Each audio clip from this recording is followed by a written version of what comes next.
Ciudad Capital, noticias, entrevistas, análisis de la capital de México.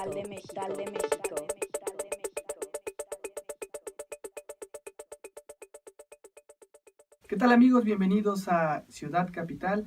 Ya es 12 de junio, lunes, hay mucha actividad esta semana, pero nosotros les tenemos el recuento de lo más importante, el análisis de lo que pasó en esta semana que transcurrió. Les saluda Luis Velázquez y me acompaña como siempre mi amigo y compañero Alberto Cuenca. ¿Qué tal Luis? ¿Qué tal amigos? Pues así como lo comentas, tenemos el análisis de los temas que pues la semana anterior marcaron agenda, que fueron los que pues, definieron la coyuntura política y social de esta ciudad.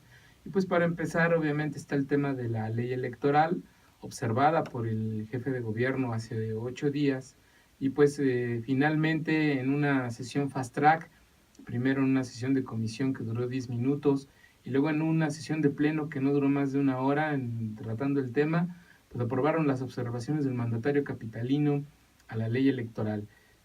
También platicaremos pues ya de que una vez se aprueba la ley electoral que sigue, ahí pues el Instituto Electoral de la Ciudad de México ya aprobó su plan de trabajo para hacer la división de las delegaciones en circunscripciones, de acuerdo con el mandato que establece la Constitución de la Ciudad de México. Sobre la ley electoral y las observaciones que hizo el gobierno de Miguel Ángel Mancera, platicamos con el consejero jurídico Manuel Granados, pues que nos da una visión desde el Ejecutivo Federal de esta legislación electoral. Y pues un tema que ha estado muy en el ambiente, que tiene que ver con un movimiento vecinal, que desde nuestro punto de vista de lo que pudimos estar reporteando, está creciendo, y no solo está aglutinando a vecinos del Paseo de la Reforma y de todo el tramo de Paseo de la Reforma, se están sumando vecinos de otras delegaciones y de otros movimientos a este pues, Frente Ciudadano, que de inicio se opone a la línea 7 del Metrobús,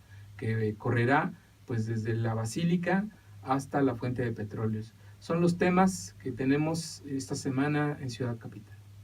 Pues vámonos a política. Política, Ciudad Capital. Ya estamos en la sección de política en Ciudad Capital. Gracias por acompañarnos. Pues esta semana, como les comentó Alberto, la Asamblea cumplió con el mandato del jefe de gobierno de estas observaciones, en realidad 3 observaciones muy básicas, pero que una de ellas sí tenía toda la carga que se había venido discutiendo en esta ley electoral de la Ciudad de México, que se refiere a lo de la residencia de los concejales, que por fin la Asamblea Legislativa establece que tendrán que pues emanar de una circunscripción, explicarle al público que una circunscripción pues será un territorio que apenas el Instituto Electoral va a definir al interior de cada delegación, o bueno, cada alcaldía tendrá que estar dividida en 6 espacios, 6 territorios llamados circunscripción, y de ahí tendrá que salir un concejal para representar esta mayoría dentro de los concejales de las alcaldías que se van a crear. Pero eso fue parte del debate, este debate, como dices, fast track, que al parecer pues tampoco convenció a los opositores a las alcaldías que se llaman de manera carro completo, ¿no? Así es.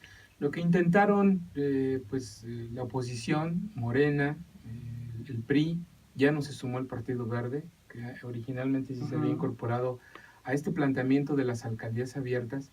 Es que en una de las observaciones que hizo el jefe de gobierno, la que te refieres sobre el tema de residencias, querían meter un agregado en los artículos transitorios para que ahí se definiera pues que la residencia no tendría que ser el único requisito para los que aspirantes a concejales, sino que también se incorporaran temas de culturalidad, temas de arraigo social y de reconocimiento vecinal. O sea, querían incorporar todavía más candados para los futuros candidatos a concejales. Y de esa manera, pues no plantear de nuevo el tema de las alcaldías abiertas, pero sí cerrarle el paso a las cuotas, a los amigos, a las posiciones que lleguen ahí por dedazo. Pero muy exagerado, ¿no? Sí. Y certificado de la escuela primaria. Que estudiaste dentro de esa circunscripción durante toda tu vida, ¿no? Sí, no. Y recordarles a los amigos que, bueno, este tema de los concejales deriva de la Constitución de la Ciudad de México, ¿no? Habrá 10 concejales que acompañarán a los futuros alcaldes.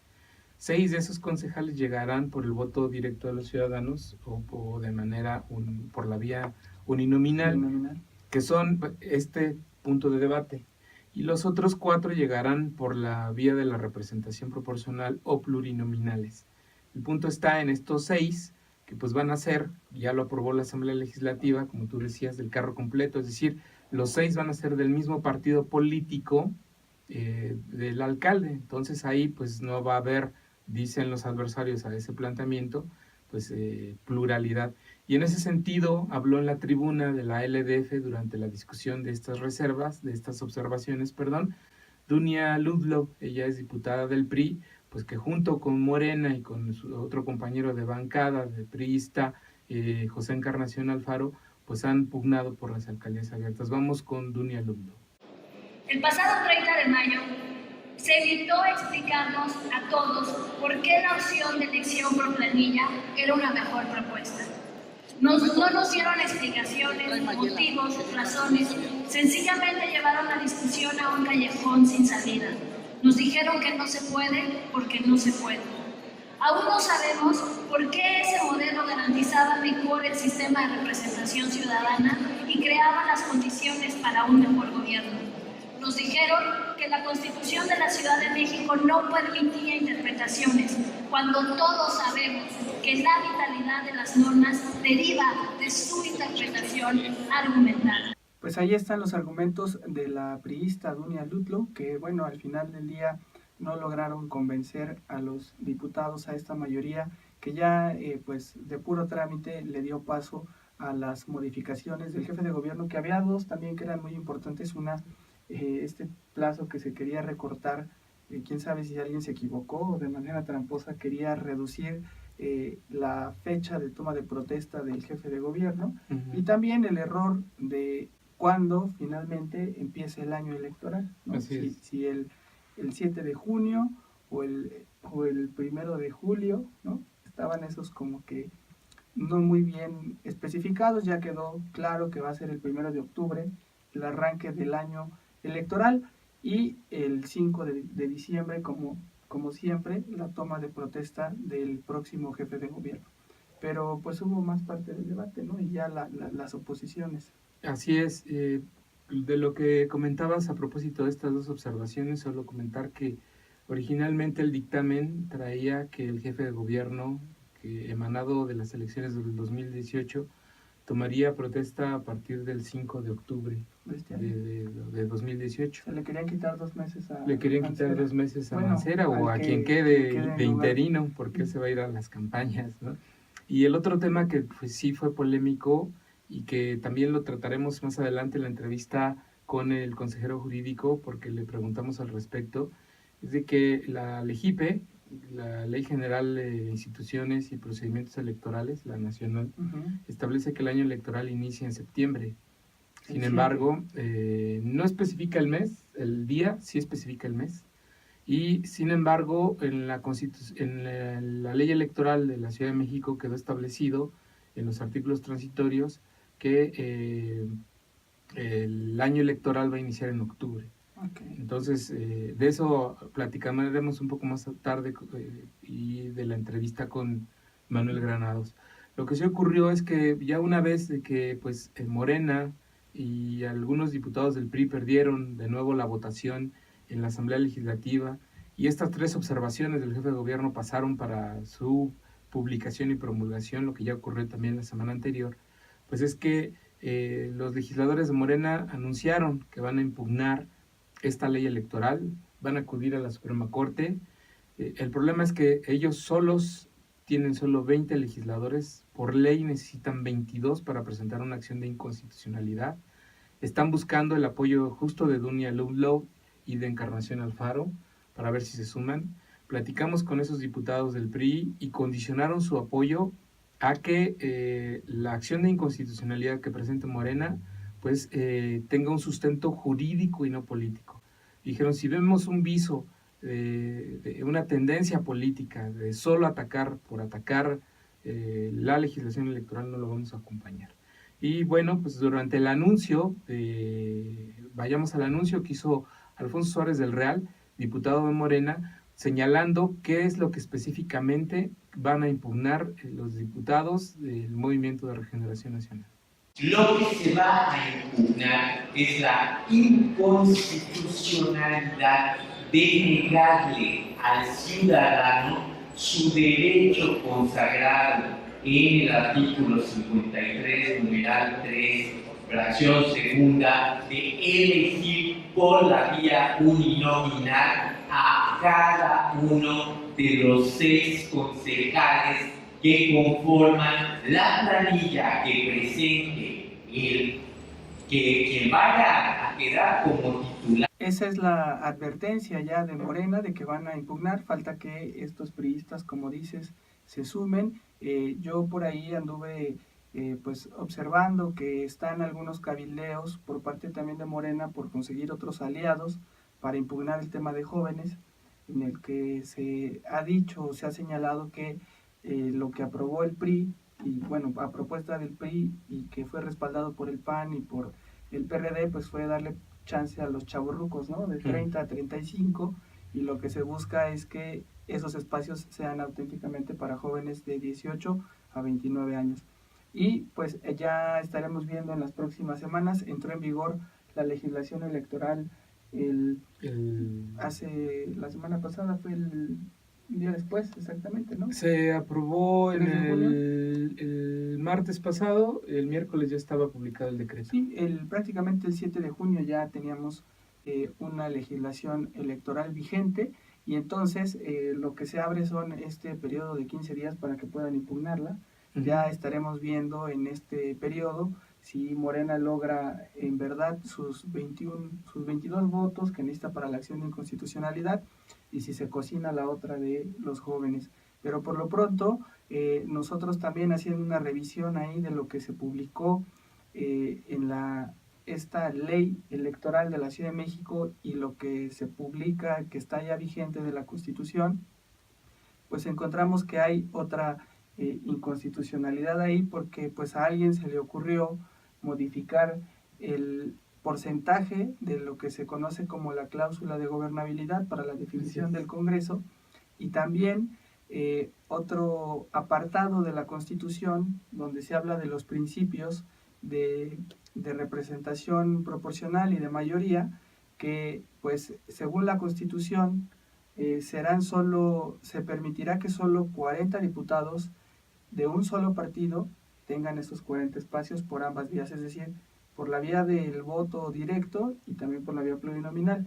Sin embargo, alguien también le movió ahí y le puso que en la ley electoral serían 33. Así es, entonces, en lugar de 40. En lugar de 40. Entonces se abre ahí una nueva, pues ¿cómo le podríamos llamar? Pues una nueva diferencia, pero que hasta el momento ningún partido ha levantado la mano. Sería algo grave, porque se trata de un viso de ilegalidad, una contravención del Código Electoral que recién se aprobó y promulgó contra la Constitución de la Ciudad de México. Es algo que también los partidos podrían impugnar. Detectamos que, por ejemplo, se contradice el artículo 27 del Código de Instituciones y Procedimientos Electorales de la Ciudad con el artículo 29 de la Constitución Capitalina, lo que tú ya comentabas. Y esto pues es una contravención de una legislación secundaria contra la norma máxima de la Ciudad de México, que por orden jurídico pues está arriba del código. Por ejemplo, lo que tú ya comentabas, ¿no? Se detectó que en contravención a lo establecido en la Constitución, los asambleístas modificaron eso que tú ya decías, que llamabas la cláusula de gobernabilidad. Calculan de manera distinta la fórmula para asignar diputados plurinominales de un partido político, para que puedan acceder a un número de diputados plurinominales correspondientes a la cantidad de votos que hayan obtenido en una elección. Lo pasan de 8%, que es la cláusula de gobernabilidad, que incluso así viene en la Constitución Federal, a 4%. No hay ningún argumento para bajarlo de 8 a 4%. Y como tú ya decías también, se redujo de 40 a 33 la cantidad máxima de diputados uninominales y plurinominales a los que un partido político tiene derecho en el futuro Congreso de la ciudad. Así, pues lo que va a pasar es que ningún partido político por sí solo podrá alcanzar la mayoría simple en el futuro órgano legislativo. La mayoría simple, ¿cuál es? 34 diputados. Un partido solo va a tener derecho a máximo 33 legisladores. Pareciera que el tema lleva alguna dedicatoria. ¿Por qué? Porque quien llegue, el partido político que gane las elecciones en la Ciudad de México a partir del 2018 no va a tener una mayoría en el Congreso de la Ciudad de México. Va a tener que negociar con otras fuerzas políticas para aprobar pues lo que necesite, nuevas iniciativas de ley, programas de desarrollo urbano, reformas a leyes actuales. Todo lo va a tener que negociar con pues las fuerzas políticas minoritarias. Pareciera que entonces es una camisa de fuerza dedicada para el gobierno que llegue, para el partido político que pues, tenga las preferencias electorales en el 2018. Yo no quiero pensar que aquí el PRD o el PAN hayan considerado hacer este movimiento estratégico dentro del Código Electoral pensando en que van a perder el 2018. Sería un despropósito pensar que van a perder, no sé, frente a Morena y que por eso a Morena le quieren poner esa camisa de fuerza. La verdad es que se me hace muy perverso que estén considerando un escenario de esa naturaleza. Así es, porque como lo comentabas, pues es un tema muy técnico que la gente desconoce, lo de la cláusula de gobernabilidad y este tipo de figuras que se crearon desde hace tiempo para darle una representación. El espíritu era darle una representación a las minorías y ahora pues se hace más flexible, ¿no? Más bien se endurece este requisito. Y lo que está haciendo la Asamblea Legislativa, según esta ley electoral que está vigente y que hasta el momento no ha sido impugnada, es eliminar las mayorías simples. ¿Eso qué quiere decir? Que los primeros congresistas de la Ciudad de México van a tener que estar obligados a realizar alianzas entre los partidos para poder aprobar cualquier tipo de dictamen. Y para modificar la Constitución, que se requieren de las 2/3 partes, pues todavía más. Y ese candado, ese sí ya venía en la Constitución federal. En la Constitución local, porque la Constitución local sí nos habla de que ningún partido puede tener más de 40 diputados por ambos principios. Entonces, lo que sí es que en la Ciudad de México ya desaparece la mayoría absoluta. Tendrán que estar obligados siempre los partidos a generar alianzas para poder modificar la Constitución, pero en este caso, para lograr la mayoría simple, está anulada esa posibilidad, que fíjate que es algo muy curioso, porque yo recuerdo que en las legislaturas pasadas, siempre el PRD, por lo menos en la elección de 2012, 2009, el PRD por lo general arrasaba, y arrasaba en la Ciudad de México, y eso le permitía, que ya no le pasó en 2012 ni en 2009, hasta 2006 fue quizá el fenómeno donde ellos arrasaban y se llevaban más de los 34 diputados, y por eso vimos en la quinta legislatura y en la sexta legislatura que incluso ellos habían desaparecido la cláusula de gobernabilidad, porque ya no les servía, ya que ellos creaban sus coaliciones como la que existe hoy en día, que al PRD no le alcanza para tener una mayoría, pero suma diputados de estos partidos pequeños satélites. En aquel entonces estaba el Partido Socialdemócrata, o ahora está el Partido Humanista, esos pequeños partidos que se los apropian, forman una coalición, y entonces ya se conforma esta mayoría simple para que pues de trámite todo lo puedan ellos sacar sin la oposición, ¿no? Ahora ese es el gran riesgo para el próximo Congreso, que desaparece la posibilidad, y que es un arma de dos filos, porque en el caso de que el PRD ganara una mayoría, pues ellos mismos también se pusieran ahí la camisa de fuerza para que lo más que va a poder tener en la ciudad en el primer Congreso serán 33 diputados. Se están dando un tiro en el pie. Siempre van a requerir la alianza de por lo menos un diputado, siempre buscar ahí, o que llegue alguno de las minorías y se lo puedan ahí jalar alguna. Y lo que nos decían en la comisión de gobierno de la ALD, porque pues sí preguntamos del tema, pues, qué había pasado ahí, nos argumentaron que la Asamblea Constituyente, al aprobar la Constitución, el artículo 29, que hablaba de 40 diputados, porque la Asamblea, el artículo 29 de la Constitución de la Ciudad, habla de que sean 40 diputados por ambos principios, no 33. Y ahí nos dijeron, es que la Asamblea Constituyente se equivocó. Nosotros en el Código Electoral tuvimos que armonizar con el artículo 54 federal. ¿Y qué establece ese artículo 54 federal? Que en la Cámara de Diputados ningún partido político podrá contar con más de 300 diputados por el principio de mayoría relativa y representación proporcional. Es decir, ningún partido político podrá tener más diputados que el número de distritos electorales existentes. A nivel federal existen 300 distritos electorales. En la Ciudad de México van a existir 33 distritos electorales. Bajo ese principio es que dicen en la Comisión de Gobierno, armonizamos Nos apegamos el a la código, Constitución Federal. el código electoral de la ciudad con la Constitución Federal, y pues el artículo 29 de la Constitución local está equivocado. Pues sí, no es, ese no es el es- argumento. no es su facultad apegarse a la federal, es correcto, pero a lo que se tienen que apegar es a la Constitución local. Y si decía 40, tenía que irse a los 40. Será, son temas que ya se anticipan y que si no son impugnados, de todas maneras, en el momento de que se conformen las listas ya en 2018, seguramente esto va a ser motivo de un conflicto, ya que estén empezando este año electoral a partir del 1 de octubre, seguramente se convertirá en un conflicto y en algún tipo de impugnaciones. Pero bueno, vamos a otros temas que también tienen que ver con el diseño de las alcaldías, que como ustedes saben, se hizo todo pues muy rápido. Y con esa presión de tiempo están trabajando o deben de estar trabajando ya en el Instituto Electoral del Distrito Federal para generar esto que ya les comentábamos, son las circunscripciones, los 6 territorios que va a tener cada alcaldía. El jueves pasado hubo una reunión del Consejo General del Instituto Electoral, una sesión extraordinaria.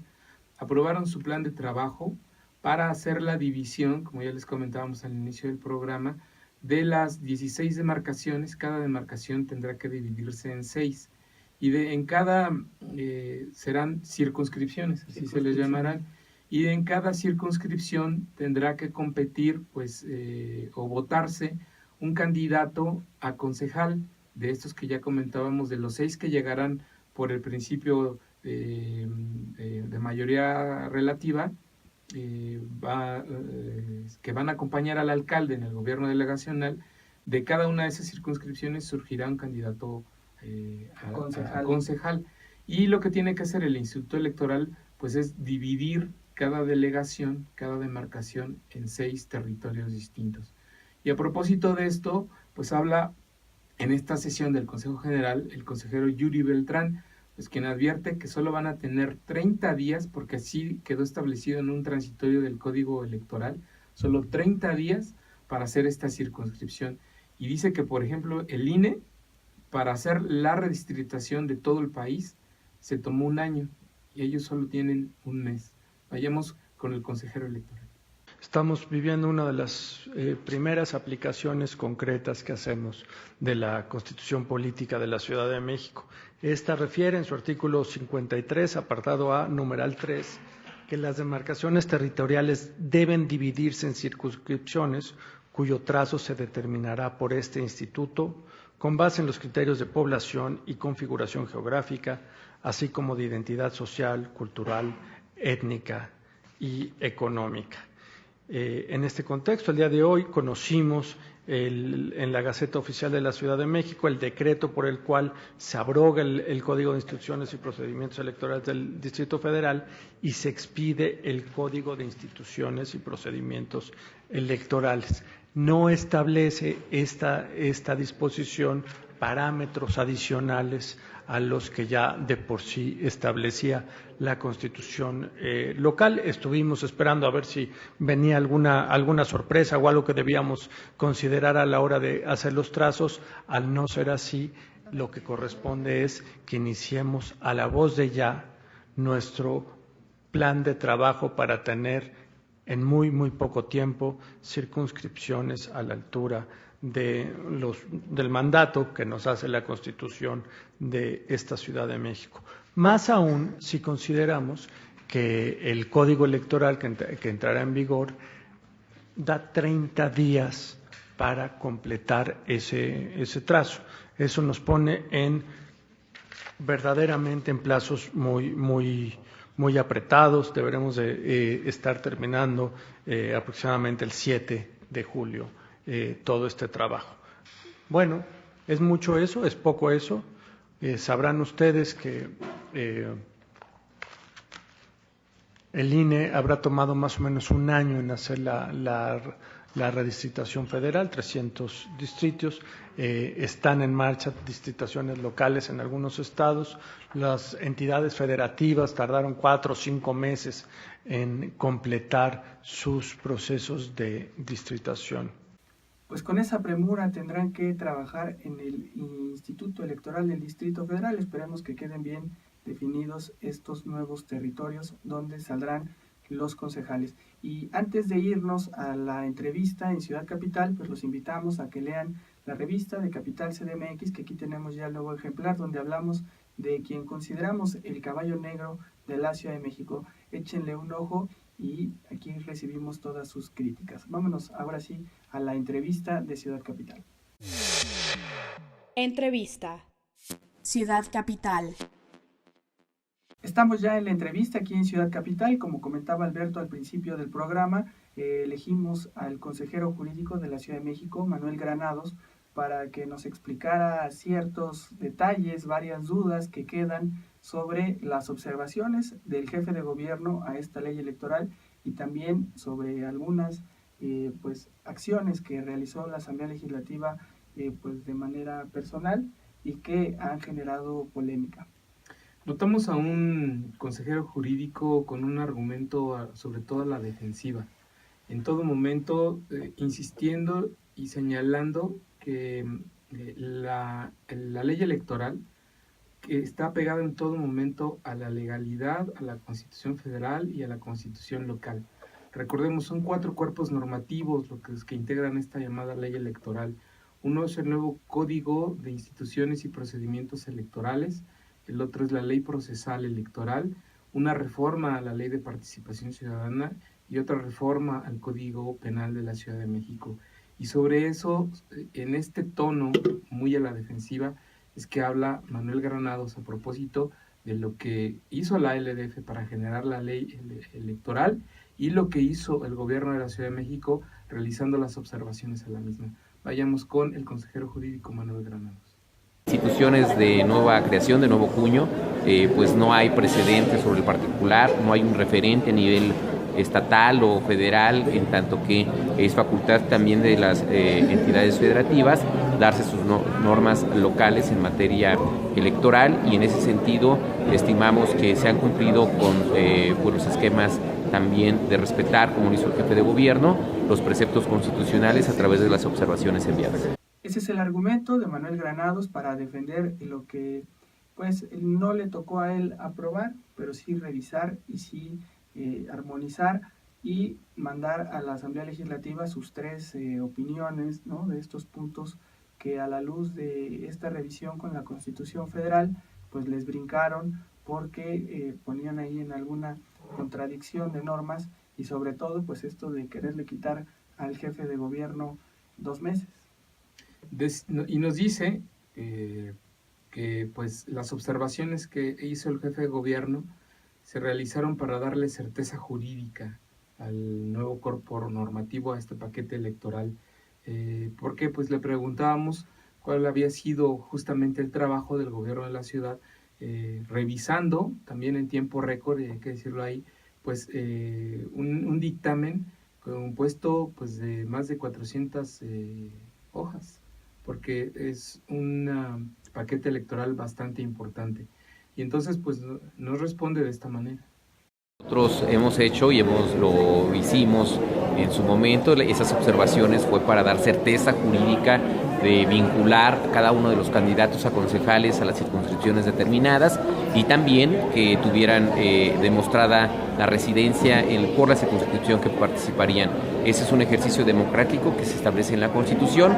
Las reglas del 60-40 fueron dadas por el constituyente, no hubo mayor especificación en la Constitución sobre el particular y será, insisto, en el ejercicio democrático de esta soberanía, incluido pues también este esquema que aprobó en su momento la Asamblea constituyente para darle facultades a la legislativa en términos de la redacción y aprobación, en su caso, de las leyes secundarias constitucionales. Acabamos de escuchar a Manuel Granados diciendo que esta revisión fue para darle certeza jurídica y por eso este código electoral ya está vigente en la Ciudad de México después de la revisión y las modificaciones que le hicieron en la Asamblea Legislativa.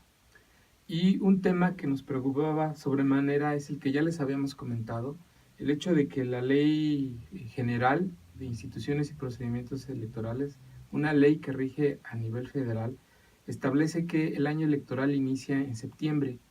Sin embargo, pues en el código se señala que va a empezar hasta octubre. Y 1 de octubre. Y todos estábamos en esa lógica, incluso los legisladores, y por eso es la premura en la que aprobaron el código electoral.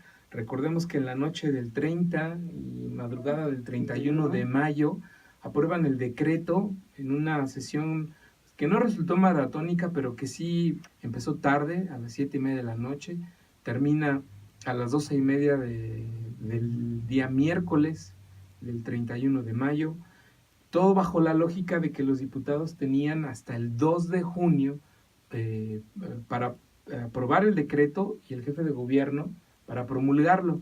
Sin embargo, pues en los artículos transitorios nos meten esta parte diciendo que el año electoral en la ciudad va a empezar hasta octubre. Sí, bajo esa lógica, bajo esa misma lógica, pues no habría entonces prisas, no se entendían las prisas de por qué al 2 de junio pues tuvieron que aprobar el código electoral y las leyes que ya mencioné. Y bueno, pues al respecto es que le preguntamos a Manuel Granados qué ocurre pues con este hecho de que en la ciudad el año electoral inicia en octubre cuando la ley federal establece que es de septiembre. ¿Qué nos dice? Que las entidades federativas tienen facultades para darse a sí mismas las reglas electorales. Vayamos con Manuel Granados. Refiero a los procesos electorales locales, son atribuciones propias de las entidades y eso, bueno, pues está dado. Ahora, en este ejercicio democrático y de coordinación institucional, pues también las autoridades del Instituto Nacional Electoral, más las propias representaciones políticas o de candidaturas independientes, pues tendrán que dar justamente cumplir con esta observación electoral. No hay bajo estas circunstancias tampoco un rebase de atribución. O sea, es, digamos, legítimo que se haya hecho este corrimiento del proceso electoral a octubre. Las fechas están correctas. Lo que se hizo fue precisar que el actual jefe de gobierno pues concluye su mandato el 5 de diciembre y que no puede ser que la nueva o nuevo jefe de gobierno electo tome funciones el 5 de octubre, es decir, 2 meses antes de que concluya el periodo electoral, el periodo administrativo por el cual fue electo el actual jefe de gobierno. Esas fueron las respuestas de Manuel Granados después de esta revisión de la ley electoral, de las acciones de inconstitucionalidad que se prevén y de lo que será un largo litigio también para llevar a cabo y implementar este código electoral con varias dudas que quedaron, pero esa es la respuesta de la Consejería Jurídica de Manuel Granados en torno a un tema que fue muy delicado en la Ciudad de México sobre todo y muy cuestionado por la sociedad civil, ya que no cumplieron su propósito de que se pudieran generar estas alcaldías llamadas abiertas, estas alcaldías donde se elegiría a un concejal por cada circunscripción distinto al alcalde. Pero bueno, así está el tema electoral. Esta fue la entrevista en Ciudad Capital y vámonos a sustentabilidad, donde tenemos algunos temas puntillosos para la Ciudad de México. Sustentabilidad. Ciudad Capital.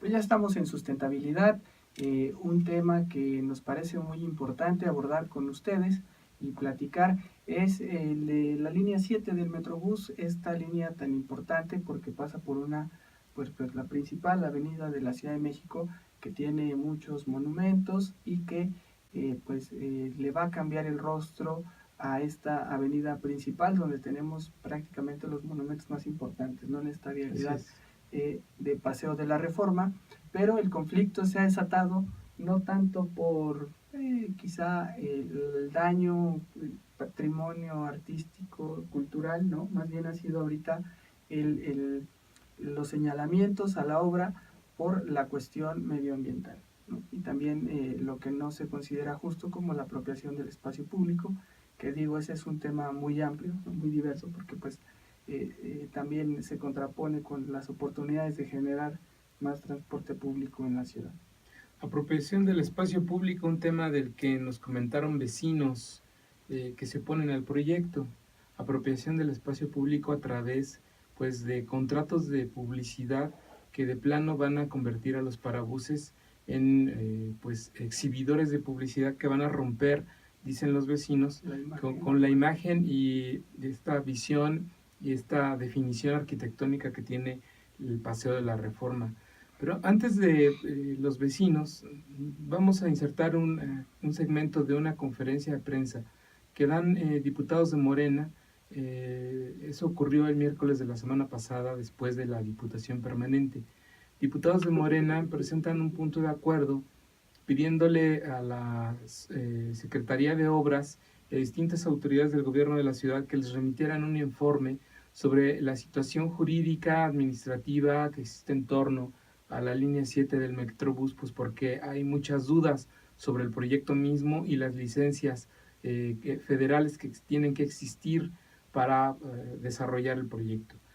Alfonso Suárez del Real, durante esta conferencia de prensa, explica que a través de solicitudes de información pública, pues ellos se dan cuenta, a las autoridades federales les informan que la obra de la línea 7 del Metrobús no cuenta con las autorizaciones correspondientes, que les responden autoridades como el INBA y la Coordinación Nacional de Monumentos Históricos, diciéndoles lo siguiente. Esto fue lo que comentó Alfonso Suárez del Real a propósito de las no licencias que tendría el proyecto de Metrobús Línea 7.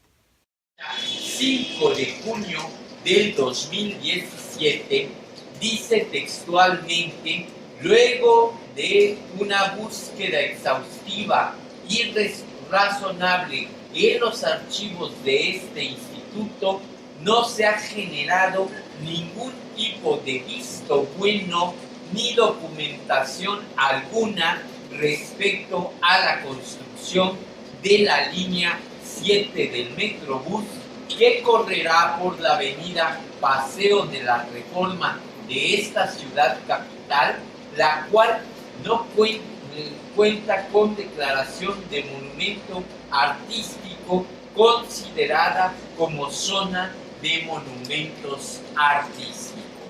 Tampoco cuenta con el visto bueno de el INBA. Se señala que esta coordinación nacional no ha emitido ninguna autorización relacionada con el proyecto conocido como Línea 7 del Metrobús sobre la avenida Paseo de la Reforma en la Ciudad de México.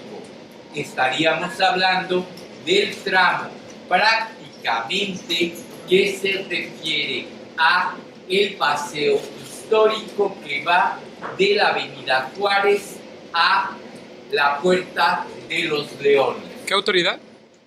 Es la Coordinación Nacional de Monumentos Históricos, firmado por su coordinador, arquitecto Arturo Balandrano Campos. Pues acabamos de escuchar ahí los argumentos de Suárez del Real. Lo cierto es que en esta historia de la línea 7 del Metrobús, más allá de lo jurídico, se siguen presentando también argumentos por parte del gobierno de la ciudad a favor de la obra, y ellos aseguran que pues ya van al 40% de la obra, además de que pues esta lucha jurídica que se está dando no tendría que afectarles, porque en realidad más bien ya no se han hecho tantos derribos como se tenía previsto, aunque quedan como 200 árboles por talar, y ese es el verdadero problema que se enfrentará en la zona de Misterios en Gustavo Amadero. Así es, y mientras se dan estos señalamientos en contra de este proyecto de la línea 7 del Metrobús, pues la Secretaría de Obras y Servicios pues sale a señalar que sí cuentan con las autorizaciones, que el proyecto se está llevando a cabo en estricto apego a la normatividad local y federal, y pues en un comunicado de prensa señalan que para la habilitación del carril confinado existe una autorización emitida por la Coordinación Nacional de Monumentos Históricos del INAH. Además, señalan que existe un convenio signado con la Dirección de Salvamento Arquitectónico del INAH, en el cual se establece pues, el seguimiento puntual, constante y oportuno a todos los trabajos en el corredor. Dicen también que el INAH, la Secretaría de Obras y el organismo Metrobús pues realizan reuniones y recorridos periódicos a lo largo del frente de obra para verificar los avances del proyecto y pues que no se afecte este corredor histórico del Paseo de la Reforma.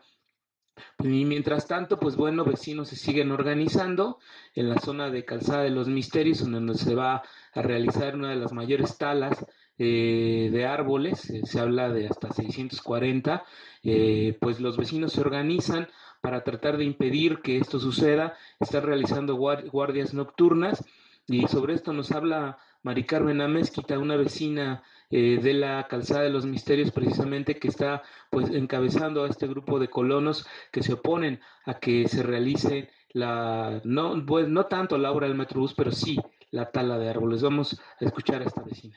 Un poquito más de 2 semanas haciendo las guardias nocturnas. Esto es tanto a lo largo de Calzada Misterios, Prolongación Misterios y Reforma Norte.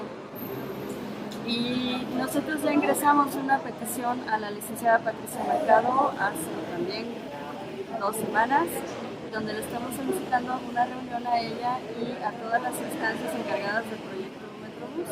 Hasta el momento no ha habido contestación escrita, estamos esperando que se cumpla el término legal para que nos dé la contestación, que son los 10 días que marca la ley. Ese límite se cumple mañana y pues vamos a esperar. Y derivado de las acciones que ustedes han hecho para evitar la tala, ¿han logrado que esto se detenga? En algunos puntos, realmente muy pocos, por ejemplo en el punto de Juventino Rosas, gracias a la intervención rápida y oportuna de los vecinos. Sin embargo, las autoridades de la Secretaría de Obras golpearon a un joven. Ajá. Ok, a ver, según las autoridades tienen los permisos de la SEDEMA para hacer el retiro de árboles, que los van a trasplantar y que van a poner árboles, van a hacer obras de mitigación poniendo 3 árboles por cada uno que quiten.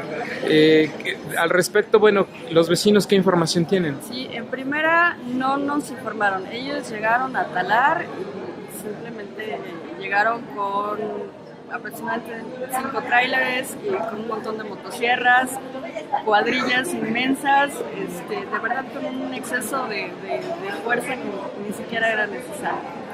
2, el hecho de que dicen que van a plantar 3 por 1 no es verdad. Más de 15 millones de pesos se van a ir al Fondo Ambiental de la Ciudad de México y es un fideicomiso que no son auditables, no sabemos cómo se usa ese dinero y no sabemos en qué lo gasta Tania Müller.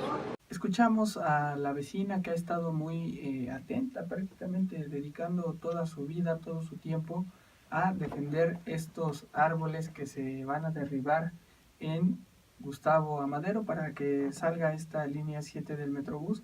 Sin embargo, como comentas, pues esta semana también que transcurrió, el jefe de gobierno se refirió al problema y él señalaba este tema de, bueno, son los mismos vecinos que también en Mixcoac se opusieron a la tala de árboles.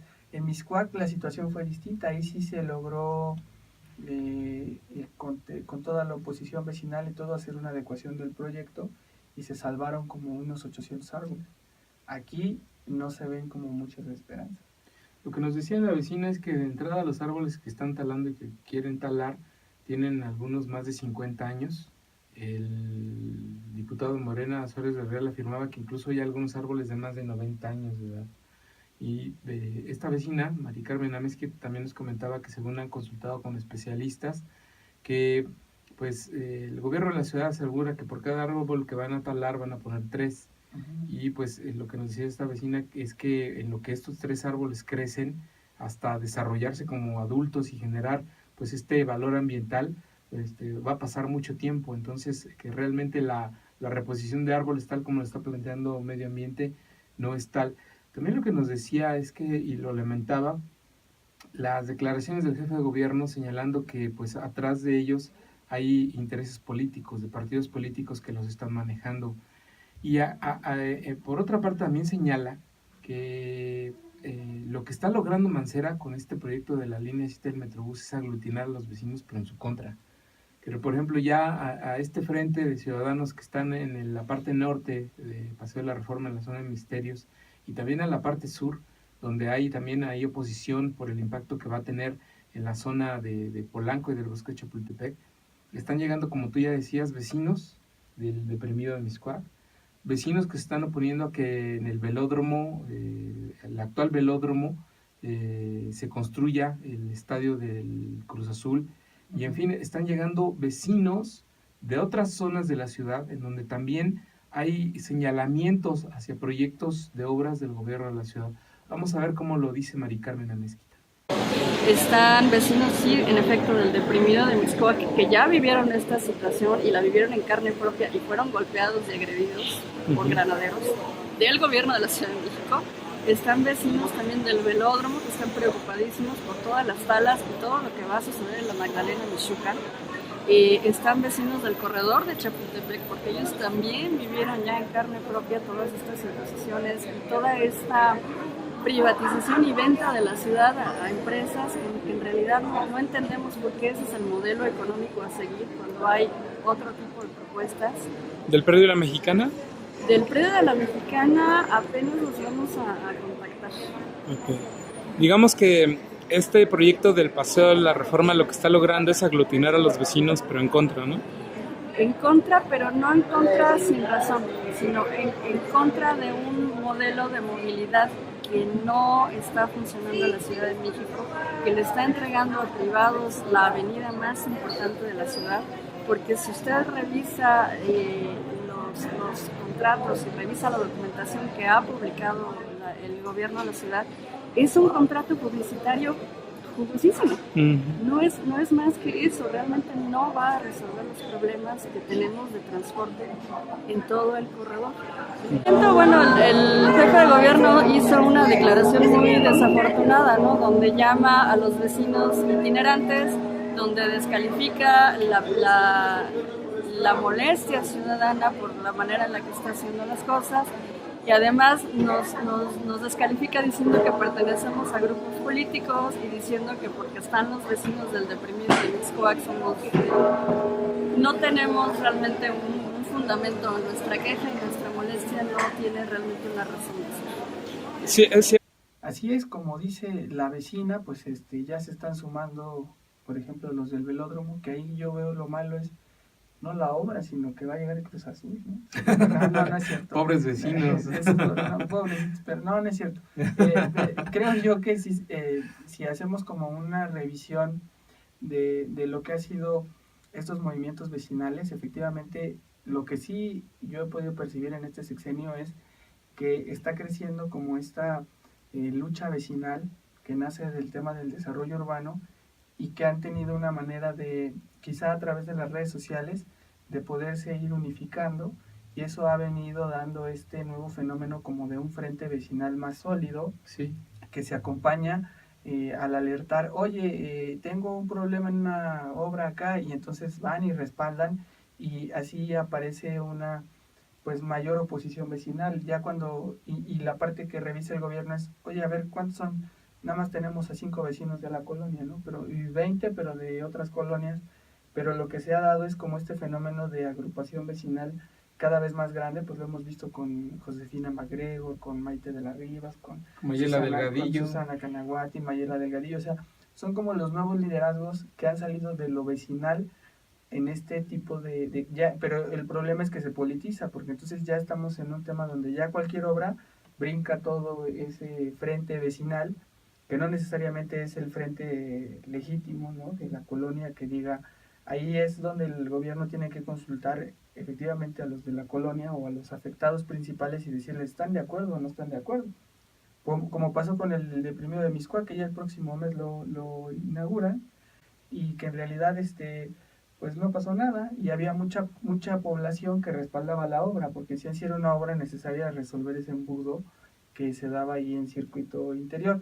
Y por otra parte, pues bueno, recordar que nunca ha sido fácil, ¿no? Lo malo, yo me acuerdo, por ejemplo, los conflictos que tuvo Alejandro Encinas cuando estaban haciendo el eje troncal que cruza todo, donde por cierto va a pasar la línea 5 del Metrobús, que la van a ampliar de San Lázaro a Vaqueritos. Pues ahí fue igual, o sea, yo me acuerdo que hubo un día, incluso le cerraron a Alejandro Encinas 24 horas por los puentes peatonales que estaban cruzando, o sea, los vecinos en Muyuguarda, en los famosos distribuidores viales que le tocó luego continuar a Marcelo Ebrard, y que también se vivían estas oposiciones vecinales. Quizá lo que no había era esta unión vecinal para brincar en cuanto a un proyecto, pero vamos a ver el desenlace de lo que es este tema de la tala de árboles, porque sabemos que pues está en manos de dos áreas que no están como que también trabajando mucho, ¿no? Dando certeza, como medio ambiente y como la Secretaría de Gobierno, que son como las dos áreas quizá más débiles de este gobierno, y sobre todo en un proyecto tan delicado. Y lo que tú comentabas, se han dado cuenta que con esta organización, este frente de ciudadanos de la Ciudad de México, pues han obtenido victorias, como por ejemplo echar abajo el proyecto del corredor Chapultepec, ¿no? Y que incluso una de sus líderes se volvió diputada constituyente de Morena, Mayela Delgadillo, ¿no? Y que bueno, pues así es como están ahora organizándose a través de la organización, estableciendo, abriendo frentes contra proyectos del gobierno de la ciudad, que pues en algunos casos, como ellos lo señalan y aseguran, podrían triunfar.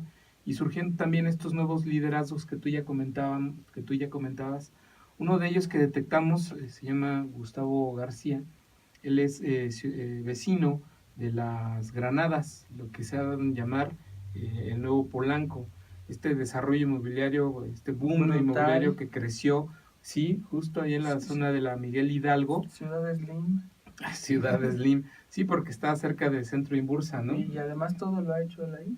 Y pues bueno, sin embargo, pues ya colapsándose servicios públicos como el del agua, ¿no? En esa zona de Las Granadas, haciendo evidentes también problemas de violaciones de uso de suelo.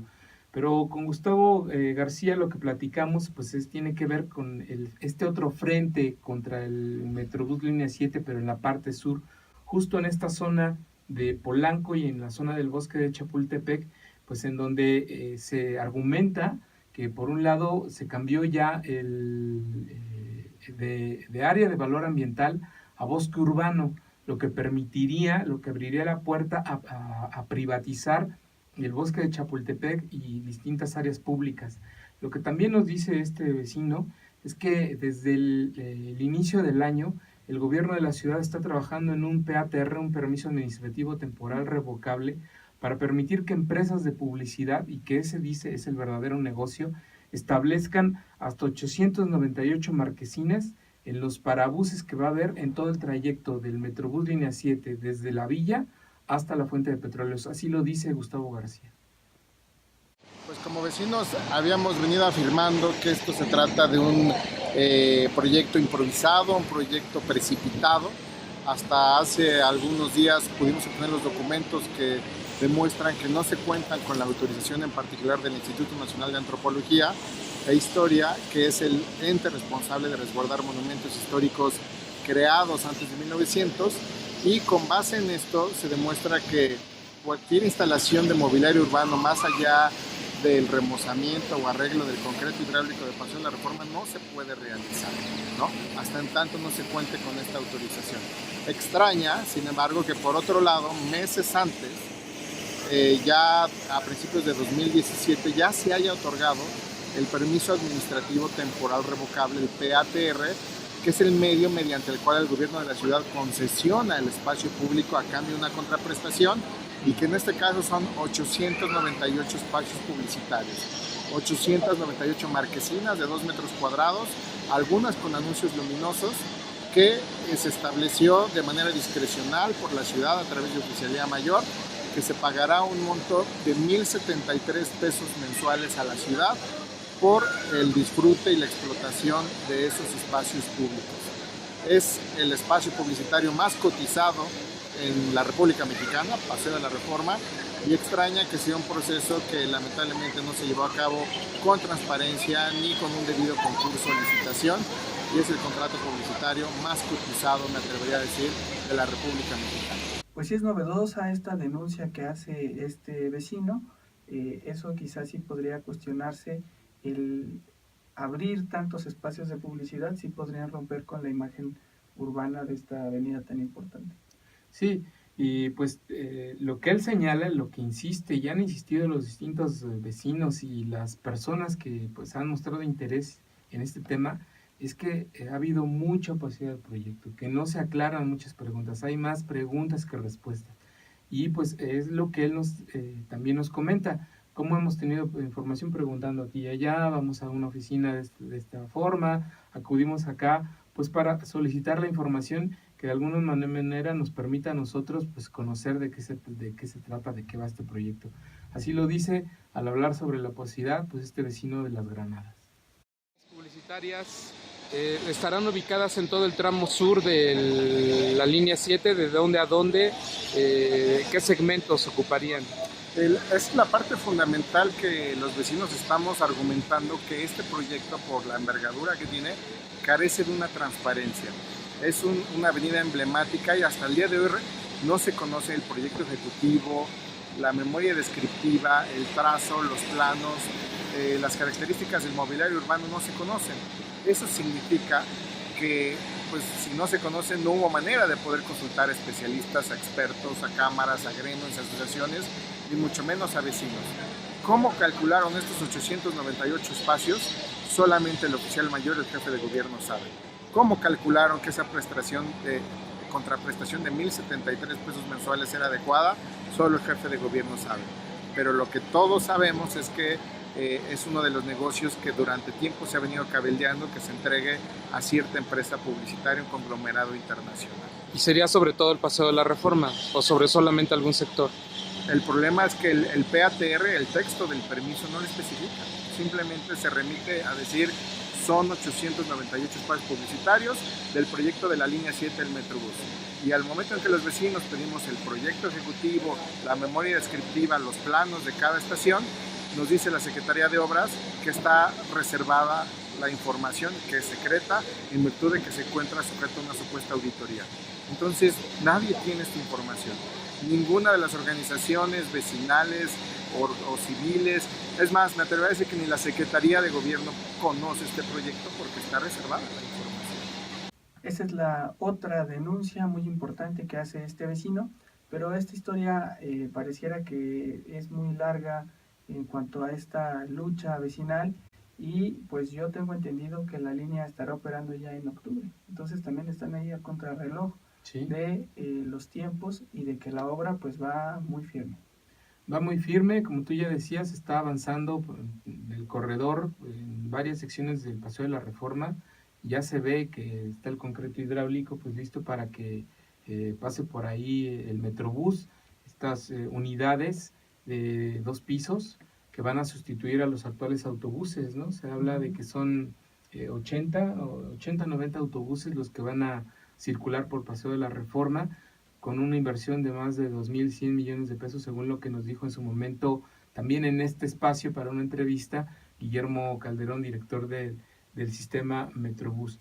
Pero bueno, este vecino Gustavo García nos asegura que ya se están preparando para presentar amparos, y que uno de los argumentos que utilizarán es precisamente el de la opacidad, para señalar que se están violando un derecho de los ciudadanos, un derecho vecinal, que es el de la libertad de acceso a la información. Y pues a la par dice que van a pedirle al Instituto Electoral de la Ciudad de México que organice una consulta pública en todo el corredor, en todas las frentes de obra del corredor, para saber si los ciudadanos y comerciantes involucrados o que tienen ahí relación con el corredor del Paseo de la Reforma están a favor o no del proyecto. Porque otra cosa, dicen que las autoridades del gobierno capitalino están abriendo mesas de trabajo, pero no con ellos, sino con vecinos que desconocen siquiera si en verdad son vecinos de la zona. Vayamos en este último segmento con Gustavo García. Respuesta del Metrobús, que ellos no controlan la información. Ya tenemos la respuesta de la Secretaría de Obras, donde nos dicen que está clasificada como reservada la información, y eso por sí mismo es una violación de derechos humanos a la participación, a la consulta, a la información de un proyecto de esta envergadura.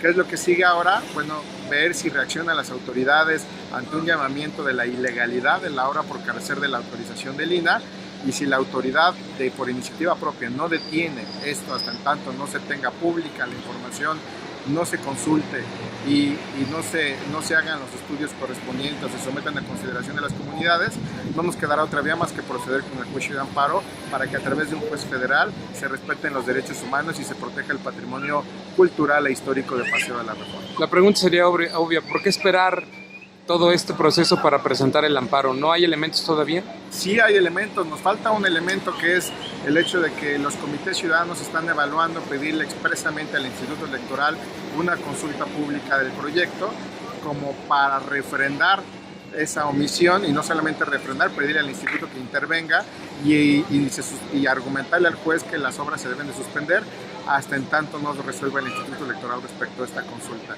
Es un elemento que está sujeto a debate en las comunidades en este momento, y otra de las razones es simplemente de logística y de costo. Los vecinos y los comités ciudadanos carecen de los recursos para pagar representantes legales o despachos de abogados para meterse en un litigio que seguramente involucrará a la Secretaría de Obras, pero que también probablemente involucre como terceros al concesionario del transporte y al beneficiario del permiso de explotación de los espacios publicitarios, lo cual puede denotar en un litigio bastante desgastante para un vecino que con sus propios recursos quiere enfrentar a estos negocios inmobiliarios. Ahora, ahí están las quejas de los vecinos en esta sección de sustentabilidad, la línea 7. Como vemos, hay mucha polémica, sin embargo la obra sigue y quizá ya en octubre esté lista con todo y estas manifestaciones en contra. Ojalá se logre el menor número de derribo de árboles y se apeguen a las normas, y también pues no vaya a haber estos excesos en materia de publicidad. Ahora vámonos a la agenda en Ciudad Capital. Agenda. Ciudad Capital. Estamos ya en la recta final de Ciudad Capital. Vamos con la agenda de esta semana, pues se viene este amplio periodo extraordinario, ¿no? Un amplísimo periodo extraordinario que quizá acabe hasta julio o después, porque pues los diputados tienen que empezar a discutir la legislación en materia del sistema anticorrupción de la Ciudad de México, un tema que tienen, según la Ley General del Sistema Nacional Anticorrupción, hasta el 19 de julio para que se genere la normatividad local. Son 11 leyes. No hay no hay fecha prevista para que sesionen las comisiones de trabajo. Leonel Luna, presidente de la Comisión de Gobierno de la ALF, nos dijo que el martes de la semana pasada iba a haber reuniones de las comisiones, no lo hubo, seguimos en espera de ello. Algo que también nos comentaron los diputados en la Asamblea Legislativa, en particular Margarita Martínez Fischer, presidenta de la Comisión de Desarrollo Urbano, y Dunia Ludlow, presidenta de la Comisión de Vivienda, es que en esta semana van a empezar a recibir opiniones ciudadanas a través de internet de la página de la LDF. Se va a abrir una convocatoria para que los ciudadanos, organizaciones sociales, pueblos y barrios originarios de esta ciudad opinen sobre el Programa General de Desarrollo Urbano, pero que sean opiniones muy específicas, que señalen a través de un formato que se va a subir a la página de internet de la LDF qué párrafo no les gusta, por qué sí o por qué no, y qué proponen, o si es cambio, si es adición o si es derogación. Ese va a ser la consulta, y a partir de ahí, ya después, con esa información se van a abrir consultas públicas con integrantes del CONDUCE, con diputados locales y personas que hayan participado a través de internet en este proceso de opinión. Se abre este proceso de opinión a pesar de que el Programa General de Desarrollo Urbano, que el jefe de gobierno presentó en noviembre pasado a la LDF para su aprobación, ya pasó por un proceso de consulta justo en el CONDUCE. Se va a reabrir un nuevo proceso de consulta porque hay muchas voces vecinales que están en contra del Proyecto General de Desarrollo Urbano que el jefe de gobierno entregó a la LDF para su aprobación en noviembre pasado. Así las cosas en este proceso de la Asamblea Legislativa, donde también mañana martes hay sesión del periodo extraordinario. No sabemos qué van a discutir los diputados porque no hay dictámenes y no han sesionado comisiones. Seguramente solo van a presentar iniciativas para este sorprendente periodo extraordinario.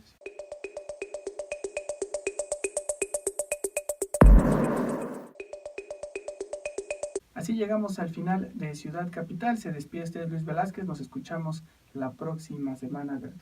La próxima semana nos escuchamos. Solo dentro de agenda un tema que me faltó mencionar es que en esta semana sesionará la Comisión de Desarrollo Urbano para dictaminar la iniciativa de reformas del programa delegacional de desarrollo de la delegación Álvaro Obregón.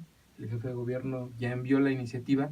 Derogarán la norma de vialidades para avenidas como la Calzada Desierto de los Leones y Avenida Toluca. Y pues bueno, ya en esta recta final despidiéndonos, recordarles nuestras redes sociales: en Twitter, Capital MX-, en Facebook y en YouTube, es Capital CDMX, nuestro portal de internet capital-cdmx.org. Hasta la próxima.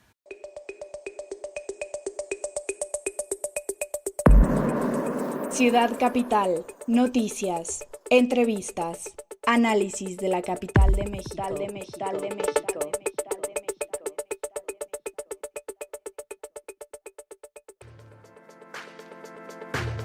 Síguenos en nuestras redes sociales: Twitter, @capitalmx-, Facebook, Capital CDMX, YouTube, Capital CDMX. Lee la mejor información en nuestro diario digital, capital-cdmx.org. Ciudad Capital.